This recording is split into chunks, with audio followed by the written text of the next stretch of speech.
Hello नमस्कार, आप सभी का मुकेश बैरागी 9627 चैनल पे बहुत बहुत स्वागत है।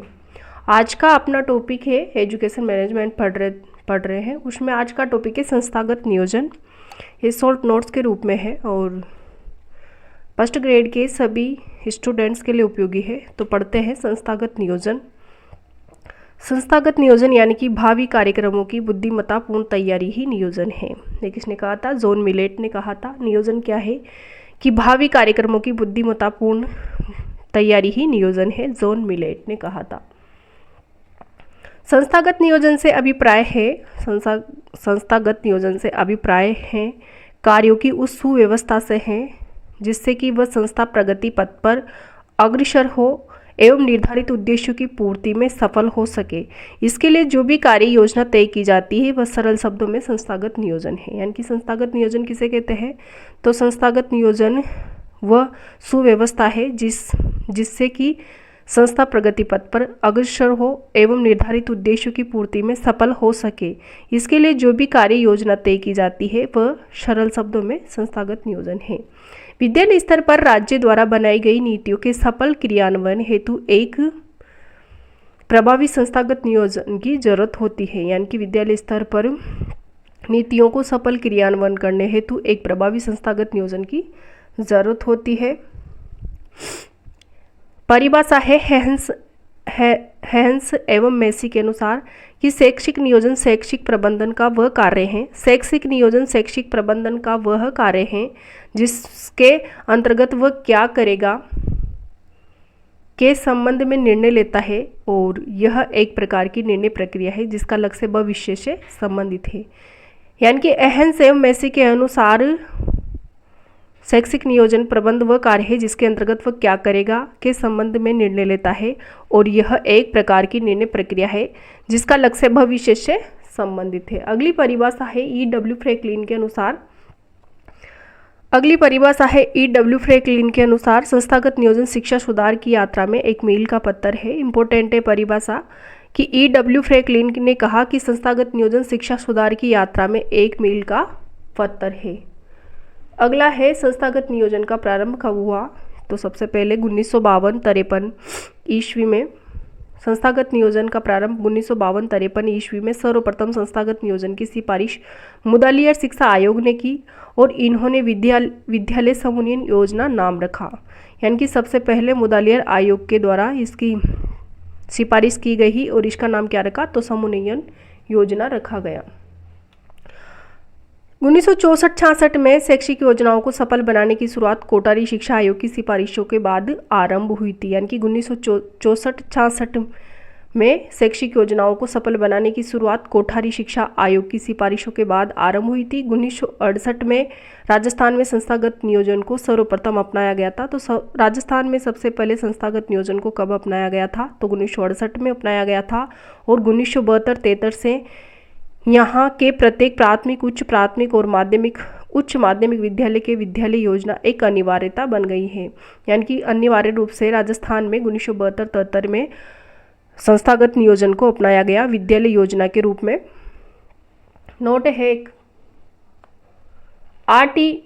आरटी अधिनियम 2009 की धारा 22 में विद्यालय विकास योजना का उल्लेख किया गया है। तो आरटी अधिनियम 2009 की धारा, कौन सी धारा में विद्यालय विकास योजना का उल्लेख किया गया है? तो धारा 22 में।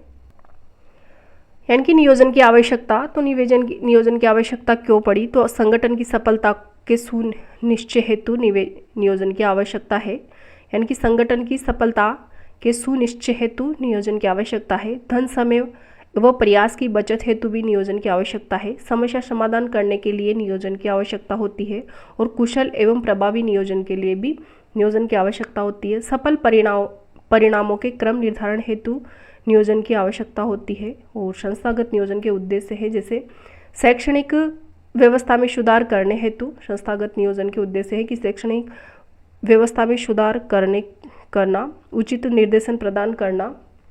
संस्थागत नियोजन का उद्देश्य उचित निर्देशन प्रदान करना, विद्यालय की समस्याओं का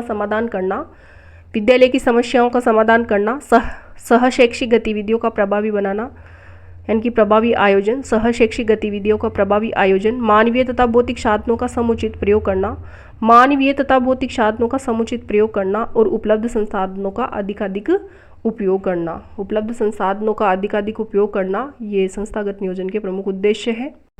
अगला है संस्थागत नियोजन की विशेषताएं। संस्थागत नियोजन की विशेषताएं, यह संस्थागत नियोजन समुदाय, शिक्षक, विद्यार्थी तथा अभिभावक की सक्रिय सहयोग वाली एक सहभागी प्रक्रिया है। संस्थागत नियोजन समुदाय, शिक्षक, विद्यार्थी तथा अभिभावक की सक्रिय सहयोग वाली एक प्रक्रिया है, सहभागी प्रक्रिया है। संस्थागत नियोजन लचीला विकास के सिद्धांत व समस्या केंद्रित होना चाहिए। यानी कि संस्थागत नियोजन लचीला विकास के सिद्धांत व समस्या केंद्रित होना चाहिए। तो कैसा होना चाहिए? लचीला विकास के सिद्धांत पर आधारित होना चाहिए। संस्थागत नियोजन व्यवहारिक एवं उद्देश्यपरक होना चाहिए। व्यवहारिक एवं उद्देश्यपरक होना चाहिए। संस्थागत नियोजन लक्ष्योन्मुखी होता है। कैसा होना चाहिए? लक्ष्योन्मुखी होना चाहिए संस्थागत नियोजन। संस्थागत नियोजन लोकतांत्रिक प्रक्रिया पर आधारित है। कौन सी प्रक्रिया पर आधारित है संस्थागत नियोजन? तो लोकतांत्रिक प्रक्रिया पर आधारित है। ये उपलब्ध संसाधनों के अधिकतम उपयोग के सिद्धांत पर आधारित है। यानी कि उपलब्ध संसाधनों के अधिकतम उपयोग के सिद्धांत पर आधारित है। विद्यालय सुधार पर केंद्रित है। नियोजन टीम वर्क पर आधारित है।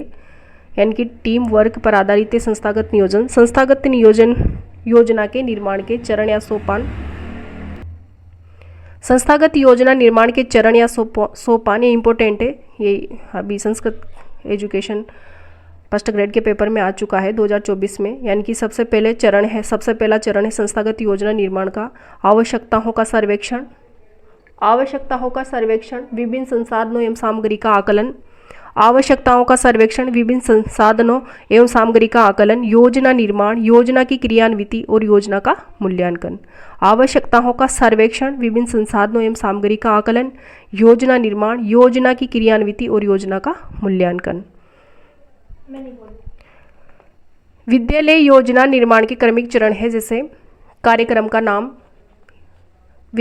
विद्यालय योजना निर्माण के क्रमिक चरण है वह संस्थागत नियोजन कहते हैं। और यह है विद्यालय योजना निर्माण के क्रमिक चरण।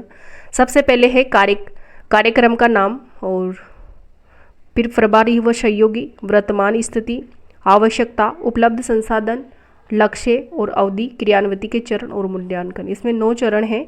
विद्यालय योजना के निर्माण के क्रमिक चरण 9 हैं।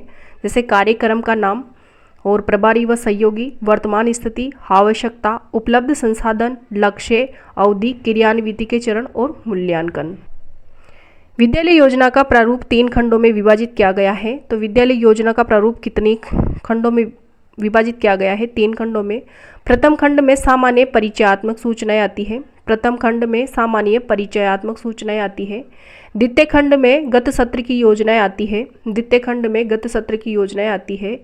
एवं तृतीय खंड में वर्तमान सत्र के लिए कार्यक्रम वार योजना। तृतीय खंड सर्वाधिक महत्वपूर्ण होता है। यानी कि तृतीय खंड में वर्तमान सत्र के लिए कार्यक्रम वार योजना आती है और तृतीय खंड सर्वाधिक महत्वपूर्ण होता है। तो योजना प्रारूप के 3 खंडों में विभाजित किया गया है।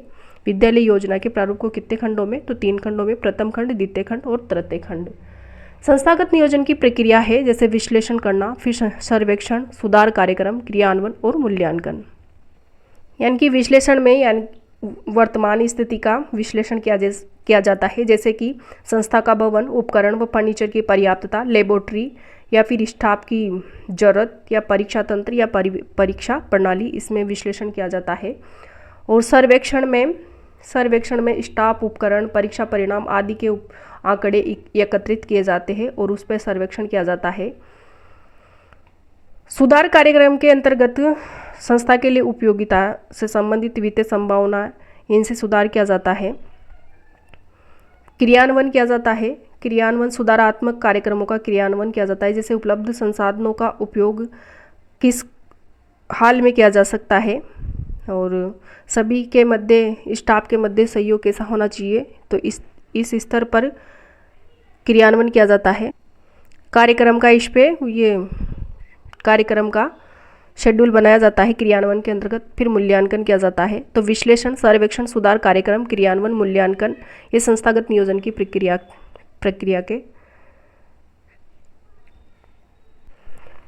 अगला है जैसे संस्थागत नियोजन के क्षेत्र। तो संस्थागत नियोजन के कौन कौन से क्षेत्र हैं? तो शैक्षिक क्षेत्र, सह शैक्षिक क्षेत्र और भौतिक संसाधनों का क्षेत्र और विविध क्षेत्र, 4 प्रकार के क्षेत्र है। शैक्षिक क्षेत्र के अंतर्गत अध्यापक की दैनिक डायरी, आदर्श पाठ योजना, निदानात्मक उपचारात्मक शिक्षण, शिक्षण सामग्री प्रभावी उपयोग और प्रभावी प्रशिक्षण, गृह कार्य सुधार और पाठ्यक्रम विभाजन, विषयमिति, वर्तनी सुधार, श्रुतिलेख इत्यादि आते हैं। यानी कि शैक्षिक क्षेत्र में अध्यापक की दैनिक डायरी, आदर्श पाठ योजना, निदानात्मक उपचारात्मक शिक्षण, शिक्षण सामग्री प्रभावी उपयोग, प्रभावी प्रशिक्षण, गृह कार्य सुधार, पाठ्यक्रम विभाजन, विषयमिति, वर्तनी सुधार, श्रुतिलेख इत्यादि आते हैं।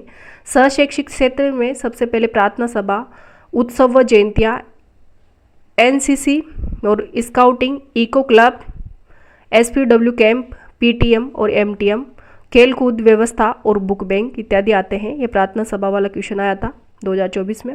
सहशैक्षिक क्षेत्र में आते हैं तो प्रार्थना सभा कौन से क्षेत्र में आती है, तो सहशैक्षिक में उत्सव जयंतियाँ, एनसीसी, स्काउटिंग, इको क्लब, एसपीडब्ल्यू और पीटीएम और खेलकूद व्यवस्था और बुक बैंक किस में आते हैं, तो सहशैक्षिक क्षेत्र में। भौतिक संसाधनों का क्षेत्र, जैसे भौतिक संसाधनों का क्षेत्र में है ना, भवन निर्माण, पानी की टंकी, खेल का मैदान, साइकिल स्टैंड, वृक्षारोपण, फर्नीचर निर्माण और प्रसाधन सुविधा, छात्रावास निर्माण, पुस्तकालय निर्माण। विविध क्षेत्र के अंतर्गत राष्ट्रीय महत्व के कार्यक्रमों व योजनाओं को शामिल किया जाता है। यानी कि विविध क्षेत्र के अंतर्गत राष्ट्रीय महत्व के कार्यक्रम व योजनाओं को शामिल किया जाता है, जैसे 15 अगस्त, 26 जनवरी इत्यादि राष्ट्रीय महत्व के कार्यक्रमों को शामिल किया जाता है विविध क्षेत्र में। तो संस्थागत नियोजन के कितने क्षेत्र है, तो 4, शैक्षिक क्षेत्र, सहशैक्षिक क्षेत्र और भौतिक संसाधनों का क्षेत्र और विविध क्षेत्र। तो ये था आज का अपना टॉपिक संस्थागत नियोजन। बहुत इंपॉर्टेंट टॉपिक है, फर्स्ट ग्रेड के फर्स्ट पेपर में यहाँ से क्वेश्चन जरूर आता है और ये सभी फर्स्ट ग्रेड के सभी स्टूडेंट्स के लिए उपयोगी है। तो वीडियो देखने के लिए आपको बहुत बहुत धन्यवाद। सबसे पहले तो आप चैनल को सब्सक्राइब कीजिए ताकि आपको इस प्रकार के वीडियो मिलते रहे। Thank you.